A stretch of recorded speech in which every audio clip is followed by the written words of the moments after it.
Off of your shit. Yes, it's still unplugged. I didn't know off that fan. It's all unplugged. Okay. I'm just checking. Uh, when I go to get this basket out, this clothes out of the drawer, Mm-hmm. you can put your dirty ones in. All right. Hello. How you doing, North American? In case you're wondering, I'm live streaming in my bedroom. Solely because it's the only thing. That's my mother. It's right there. Is that clean or dirty?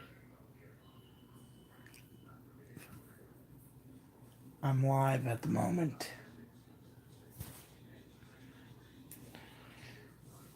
It's all clean. Do something with it so I can get All it. right. Hey, Jamestown. It's actually kind of funny you're on, because about an hour north of me, in that direction, is the actual Jamestown settlement. In case you're wondering, my mother still has dolls and stuff in here. That is her hobby. But I still have some of my old HO stuff, in case you guys are wondering.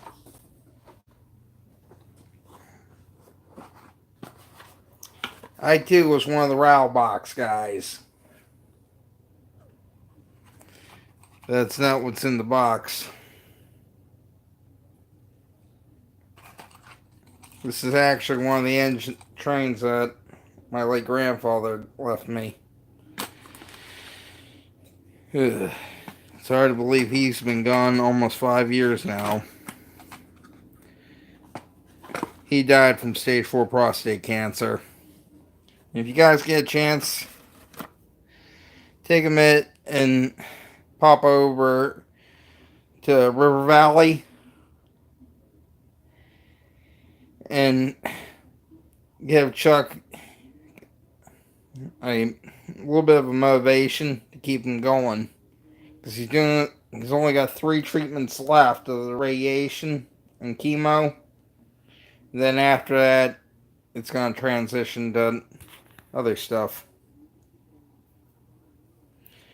I'm still getting settled in here. So anybody's got any just random questions today? Because there's really no topic.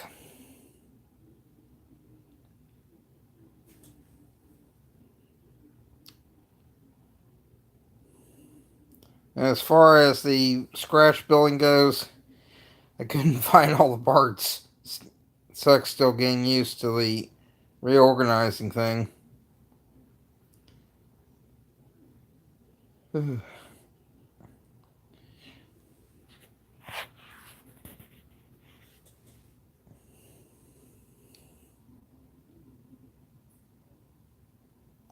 I know how that is. I'm actually still cranking on my upper branch line, but I might have to redo the video that I had for the most recent update. But I don't know if you guys were aware, the contest I was running for the 100 subs is active right now. And as long as you have at least 5 or 2 to 5 train related videos on your channel, you're eligible. And yes, I do go through everybody's channels and check. Yeah. But getting a little bit on the health updates. One of the teeth I have to have extracted is over here, and the other 2 are over here. I have several layout update videos / health updates.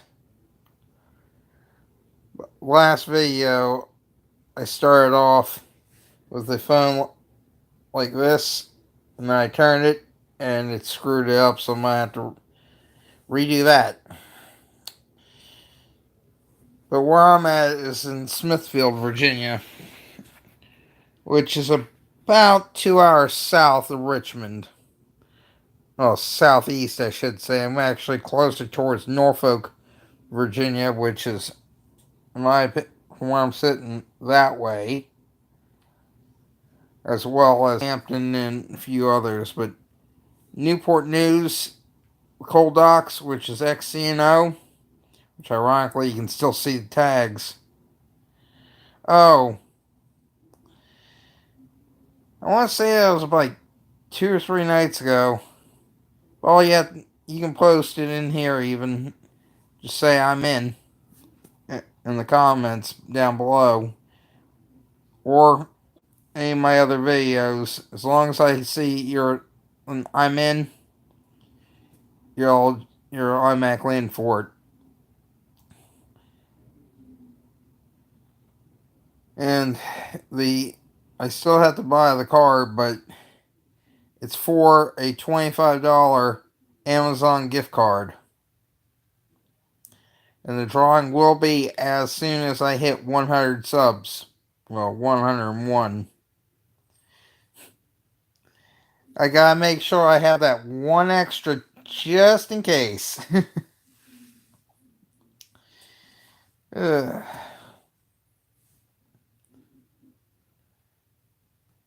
But I figured Amazon, since Amazon you can practically buy anything you want on there.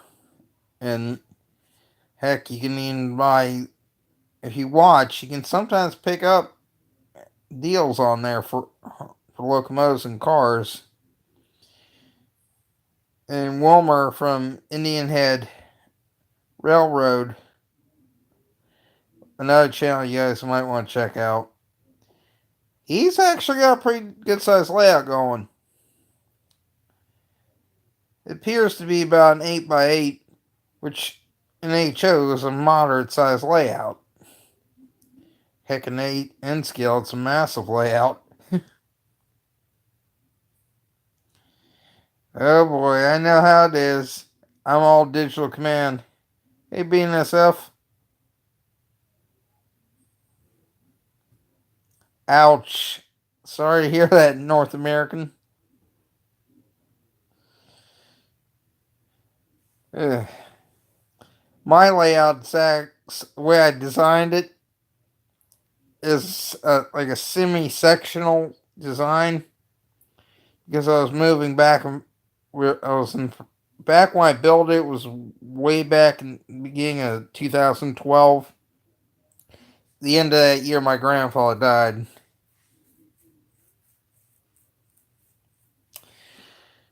And he, like I was saying, he died from stage 4 prostate cancer.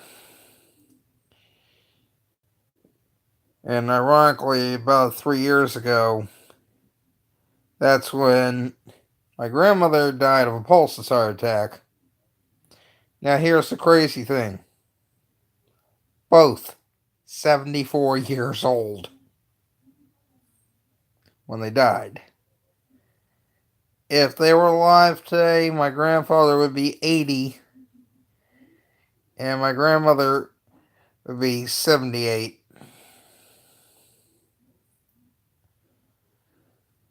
I miss them.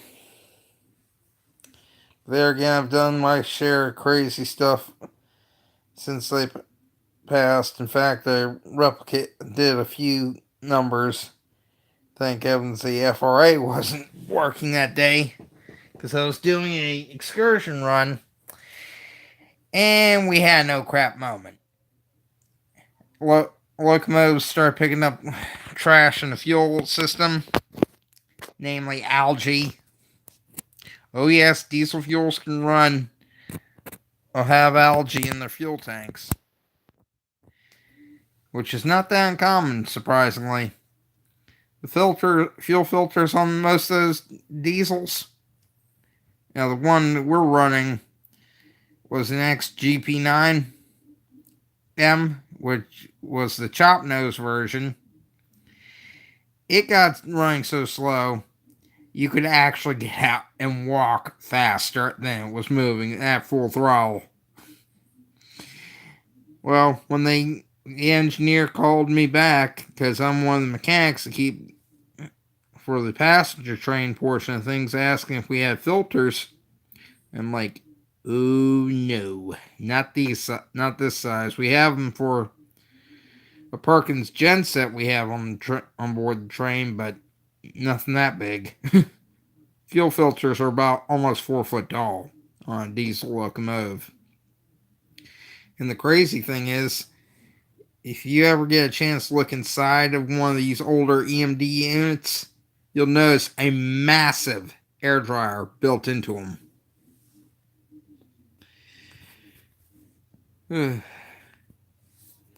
It's just crazy, though, at how all this technology existed back in the 40s and 50s.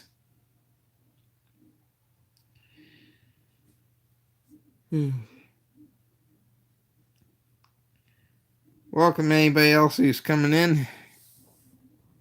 The contest, as previously stated earlier in the broadcast, is active right now until I hit 101 subs. As of the time of this recording, I'm sitting at 95. So, if we can squeak out 6 more, that's when the Amazon gift card gets drawn. And the contest rules are, of course, you have to be a sub to be entered. And 2, you have to have at least 2 train-related videos on your channel. And what I'm looking for is a minimum 2 to 5, actually. And the gift card's going to be for Amazon. Okay. I'll write you down here at the end of the broadcast. It's this time of the year, it's causing me to get a little bit sneezy.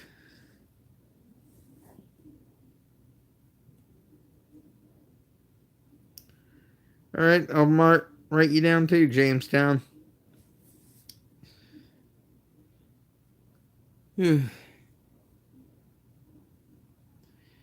Well, one of the upcoming projects I'm going to probably start doing a little series on my layout is going to be a little bit of a kit bashing from a turntable we probably all have laying around the house.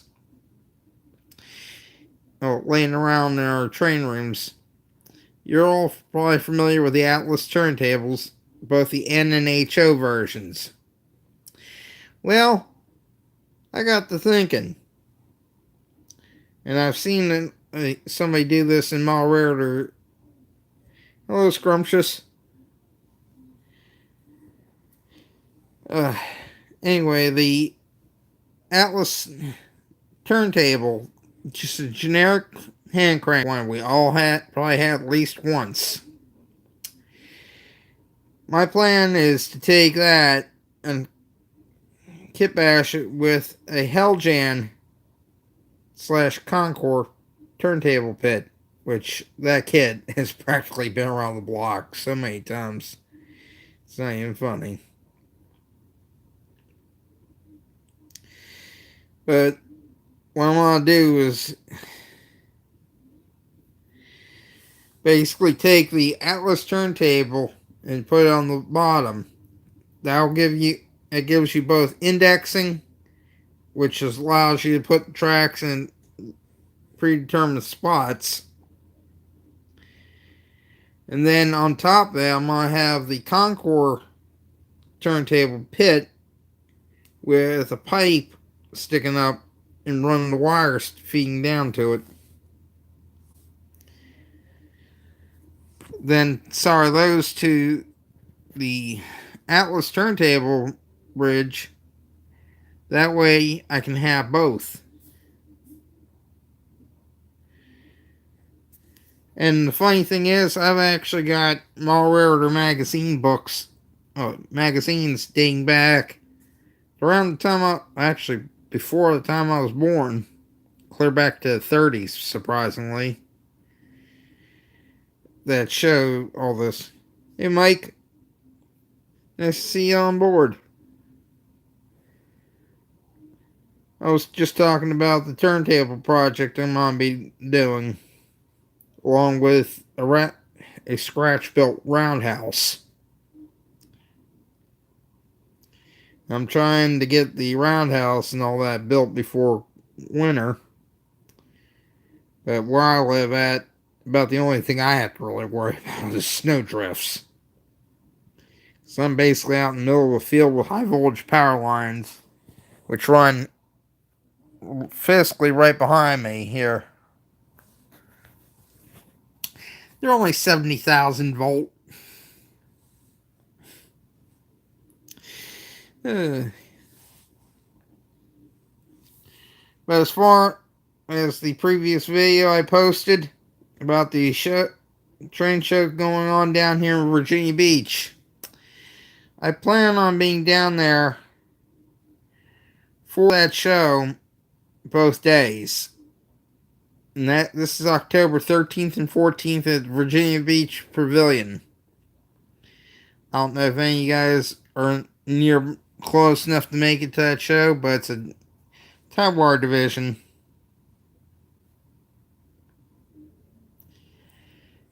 And Mike, I'm going to give you a special shout out.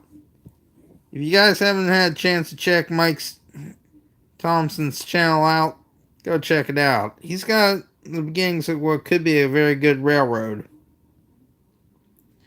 And Mike, I know, I can see you got it in you. But there again, we all do. Hey, as I started off with some bastardized stuff.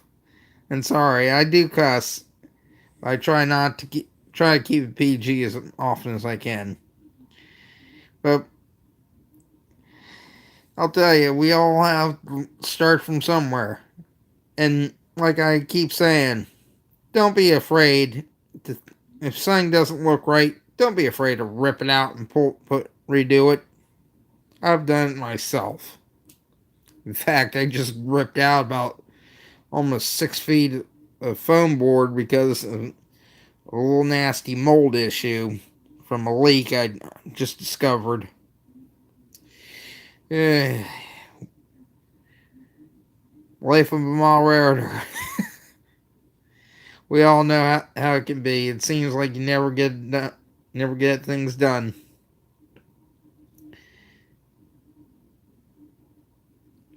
Nice.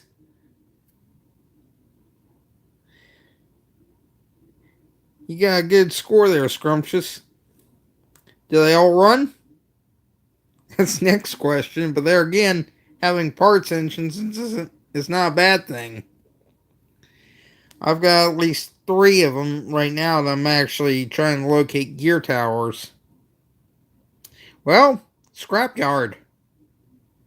Or repair facility. Or heck, if you really want to go hog wild, you can have them sitting in a storage siding.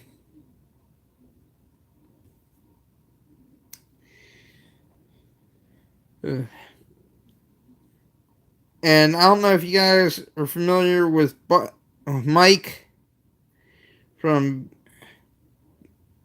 He's the one that usually pops in on Sparky's channel. He posted a video a few weeks back about one of his engines dying on a mid-op session. I've currently got that engine along with 2 others, and I'm in the process of helping him by repowering them. Yes, I do offer that service, guys.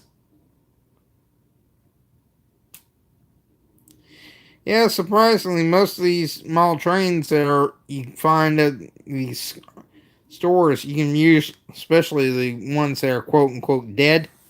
It's usually like a stupid wire or something that's broke.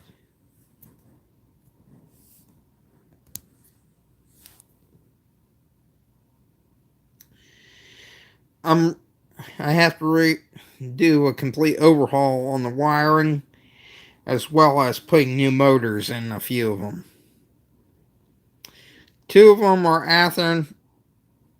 I can put DCC into them.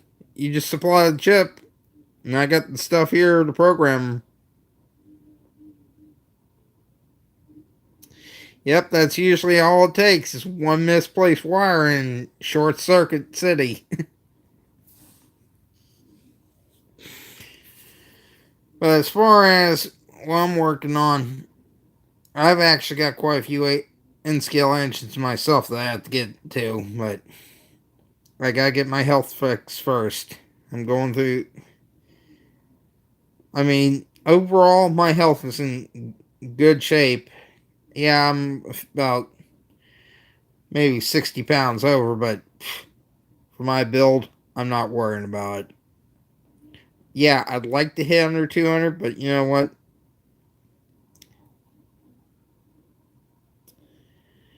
BNSF 1982. If you get a chance, if you don't mind shipping them to me, if you have decoders, I can install them because I got all the stuff to do it, including upgrading them, the headlights if need be to LED, which believe me, that makes a massive difference on their current draw.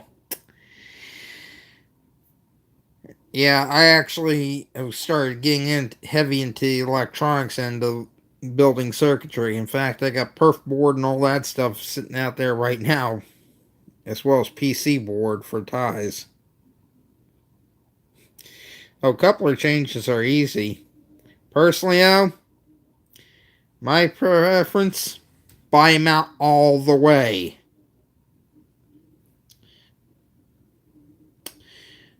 BNSF, which manufacturer are you using for decoders? And Mike Thomas, I might be able to help you out on the couplers if you need help with that. Basically, guys, I'm offering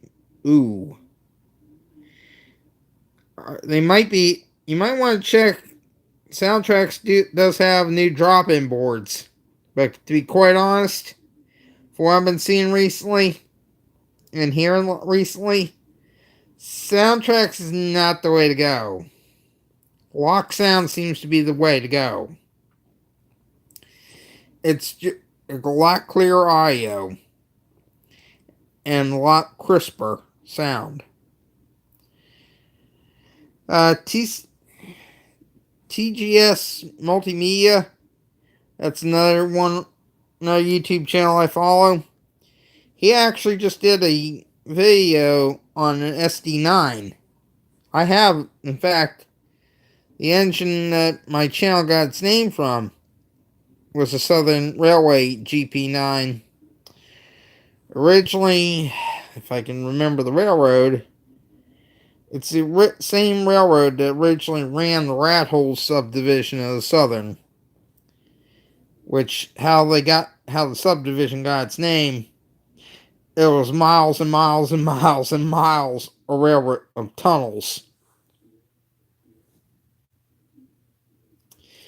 Hence, when the crews were running it, they said it's like running from rat hole to rat hole. Hey, Vinny. Let's see you made it.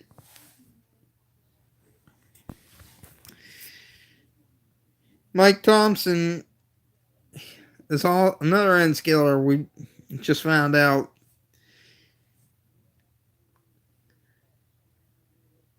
Yeah, BNSF, you definitely want to look into Lock Sound. They're a little bit pricier, but worth every penny. Unfortunately, if only MTH did theirs an N-scale. I think we need to rally the troops on that one.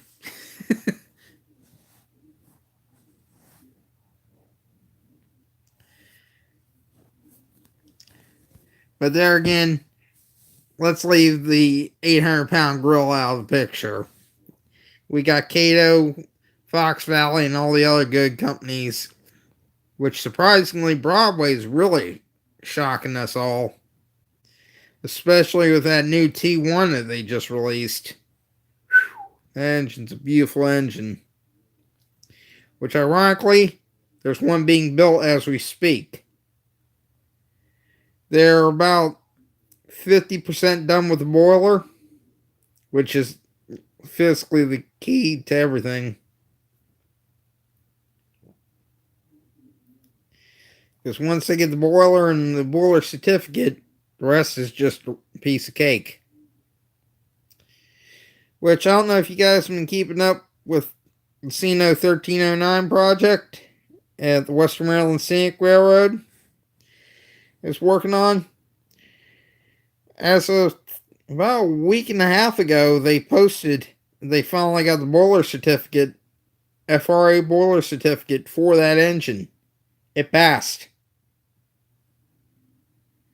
I know, shock, awe, 2 years later. But from what I've been hearing, there was a laundry list of help.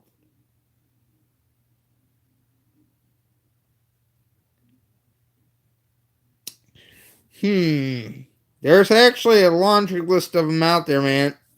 Mike, as far as sound-equipped engines, especially sound-equipped steamers, are under 6 inches. I know for a fact the Atlas, the Bachmann J is one that I would kind of steer clear from. But as far as engines going out there,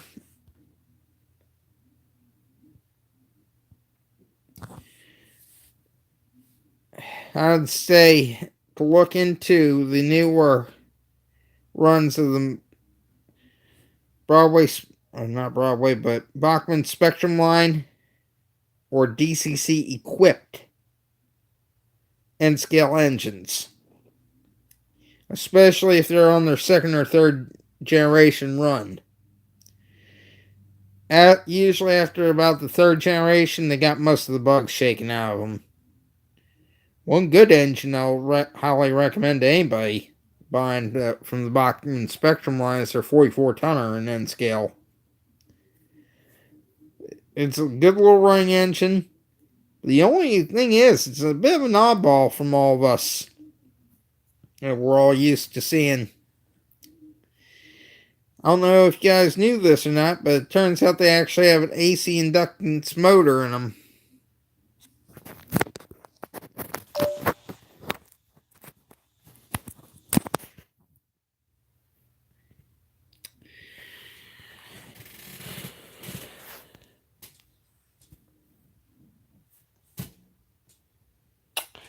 I think they did a couple years back, but there's a couple other companies out there who have done done that line. And Wisconsin Southern,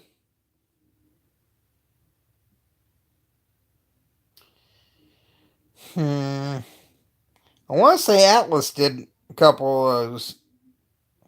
Maybe Cato, but I'm not 100% sure. Best place to be quite honest to look.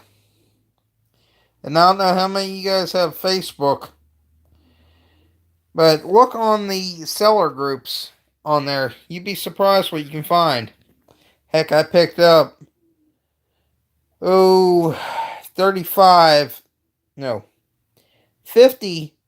of the Microtrain twin bays at $5 a piece with coal load. Haynes Brothers coal loads.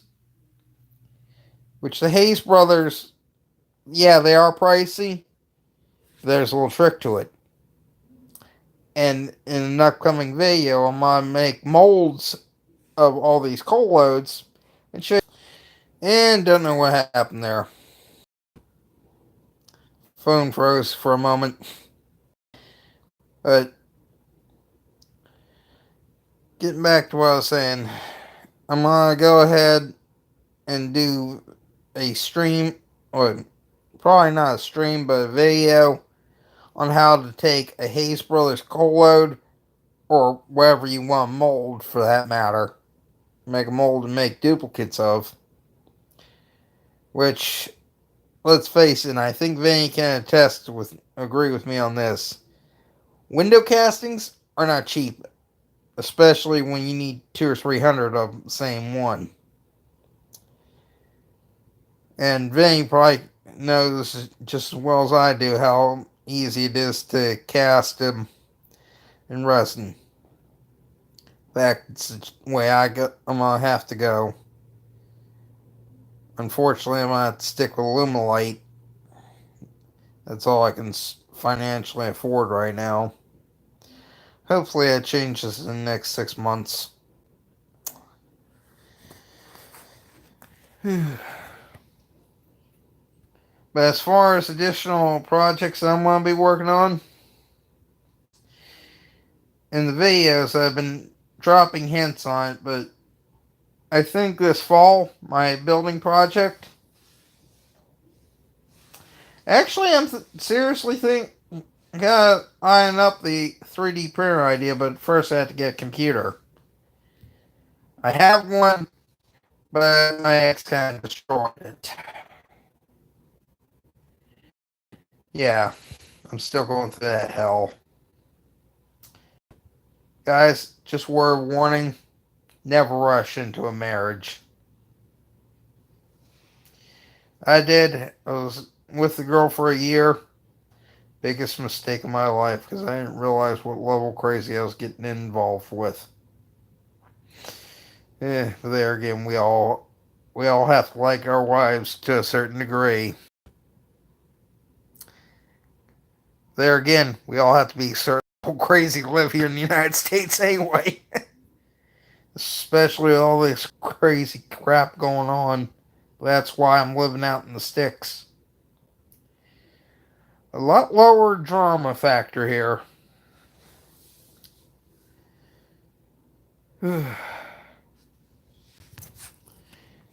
But getting back to what I was talking about, and what I was showing on the videos, my plan is to extend the main line from where the sub-road bed currently ends on my layout, down along the far wall, up a grade, potentially through a 2-level helix, well, a single or 2-turn helix, depending on how the grade falls out and how high I want to take the layout to. Up over the top of the main layout, section I should say, into a large yard. Hey Mike, I was actually just talking about you. I'm going to let you know that I got one of your engines back in operation. I just got to fix the swivel joints on it. Actually, that's basically what I want to do is an open helix. Because let's face it, you don't want to not be able to see your trains.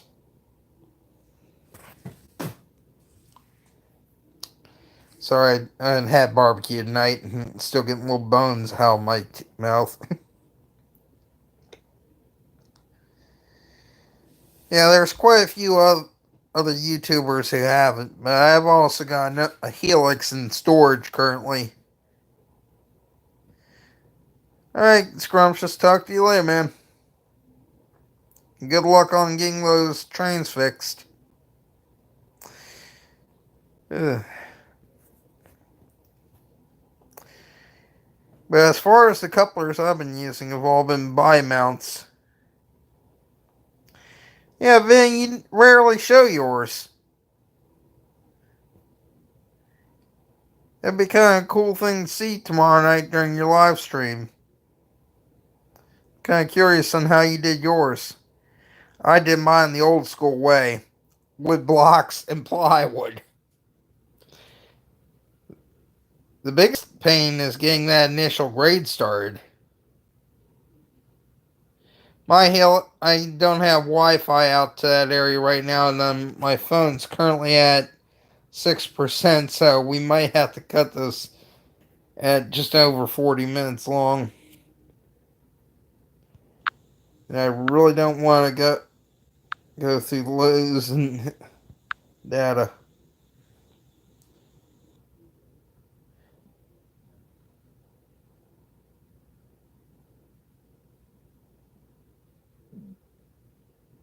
Oh, you did the same way.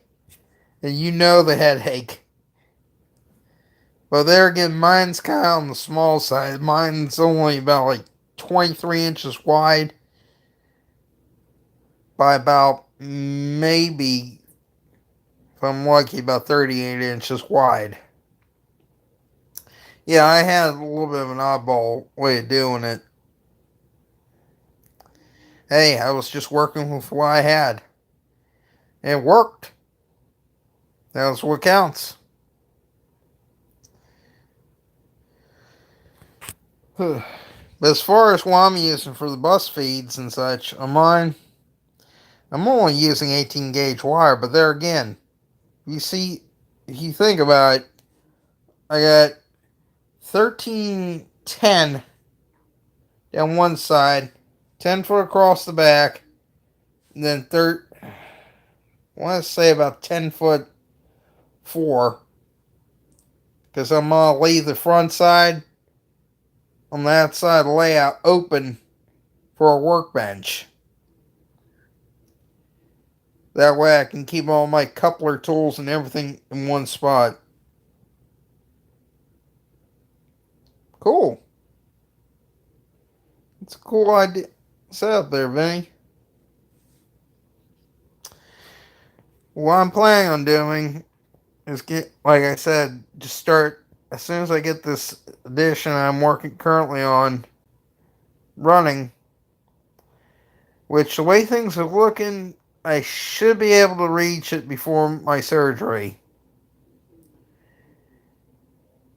Which, as far as an update on that, I had a pretty bad infection through here. That's all cleared up thanks to medicine I'm on.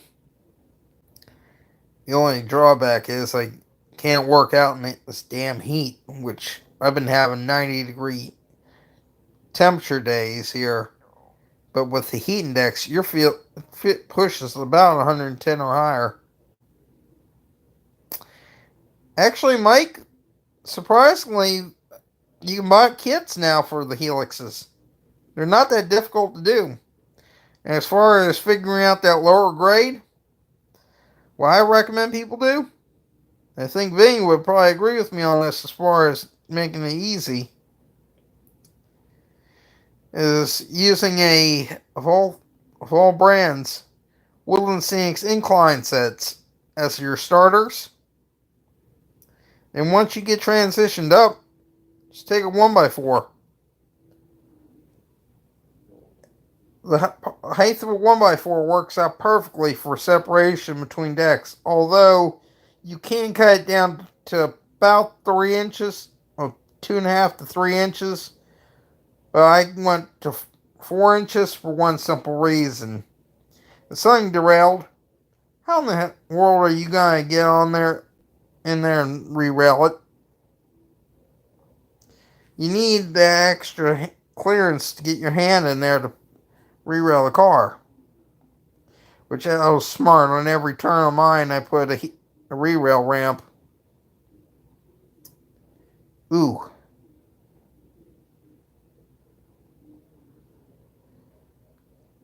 But while I got a laundry list of projects I want to get on. Which, right now I'm between side work as well as taking care of 4 acres of ground here. Yeah, it's all open field though, so it makes it easy keeping it mowed.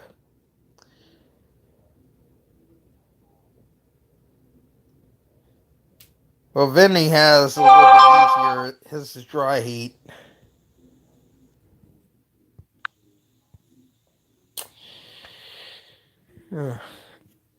Here it's almost like it's like a weird level of humidity. Some days we'll have no humidity. Other days you have to have a spare shirt ready. Because you take the one you have on, wring it out, and hang it out on the clothesline. 20 minutes later, it's clear. Well, dry and ready to go. The heat index today here was 110. Which is kind of odd considering I'm only about 10 miles away from the Great Dismal Swamp.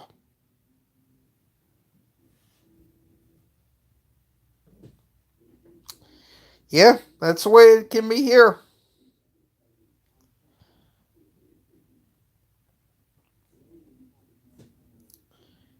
Which, Mike, I need to get with you. Not Mike Thompson, but the other Mike, the one from Florida. I need to talk with you via email. Because your B&O engine, I'm going to have to do some additional work on in order to get that motor in it. But it will be completely redone when you get it back. In fact, I've already got the gears completely apart, currently soaking in alcohol to get rid of the grease.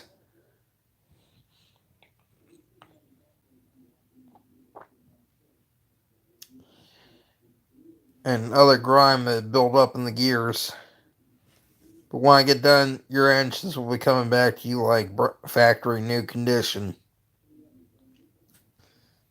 That's one thing I try and do, guys. If I do repair anybody's equipment, when they get it back, it'll run like a Swiss watch when I'm done.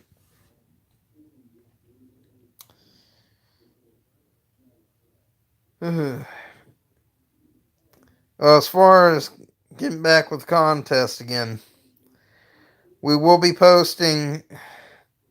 I will be posting, doing the drawing as soon as I hit 101 subs.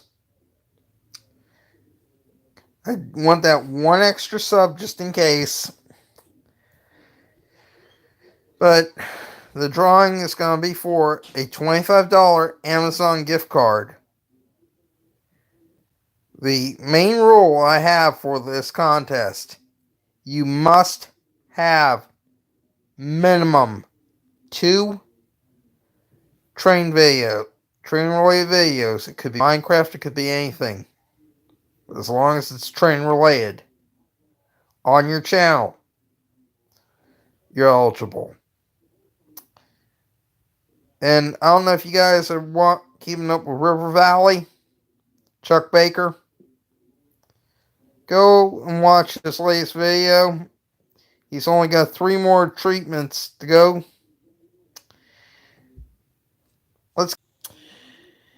Let's keep rooting Chuck on.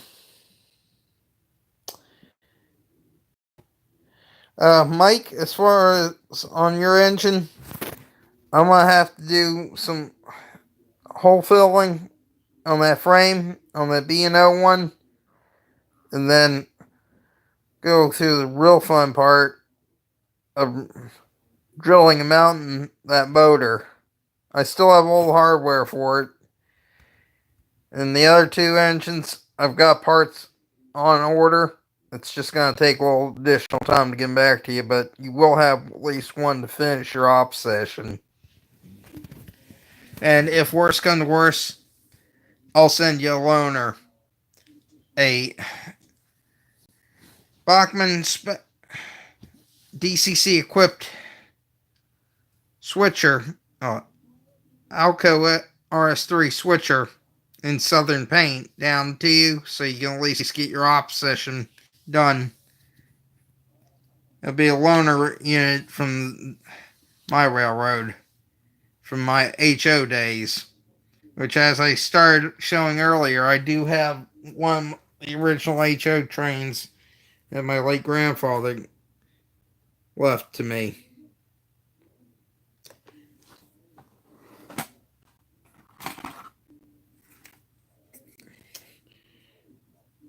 I don't know how well you guys can see it. Yeah, unfortunately, as you can see, it's in pretty rough shape, but this is one of the last remaining things my grandfather I got. But I actually started off with HO and the blue box kits. To be quite honest, I was pissed off the day I found out Athearn quit the production of those kits. I think the entire group, everybody on the community of HONs felt the same way. Alright, Vinny, have a good dinner. I'll see you on your chat tomorrow night. And guys, I'm gonna have to kick out here now. I'm down to 2% battery, even with it on charge. Anyway, I'm gonna let you guys go for the night, and now you have a basic idea on how the contest is gonna roll. I'll get back with you guys next week, depending on how my surgery goes. And we already know one person who's going to be doing their set, whether we're going to be there to watch it or not. Sparky 107 107.